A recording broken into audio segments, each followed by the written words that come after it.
എല്ലാം പഠിച്ചു അച്ഛാ, ചോദിച്ചോ. രണ്ടാം ലോക മഹായുദ്ധത്തിന്റെ അനന്തര ഫലങ്ങൾ. അച്ഛാ ആ ചോദ്യം വരില്ലാന്ന് ടീച്ചർ പറഞ്ഞിട്ടുണ്ട്, വേറെ ചോദിക്കി. തെക്ക് പടിഞ്ഞാറൻ മൺസൂണെ പറ്റി വിശദീകരിക്കുക. തെക്ക് പടിഞ്ഞാറൻ മൺസൂൺ തെക്ക് പടിഞ്ഞാറ് നിന്ന് വരുന്നു.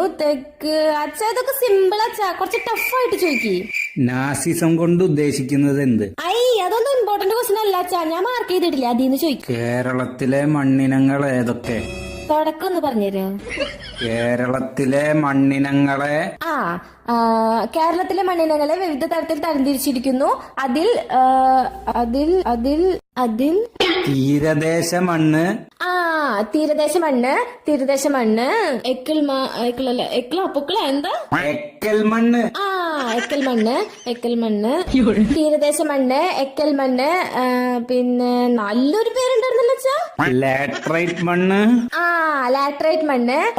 പിന്നെ ഇപ്പൊ തന്നെ പഠിച്ചോളാം, ഇപ്പൊ കിട്ടും. ചുവന്ന മണ്ണ്.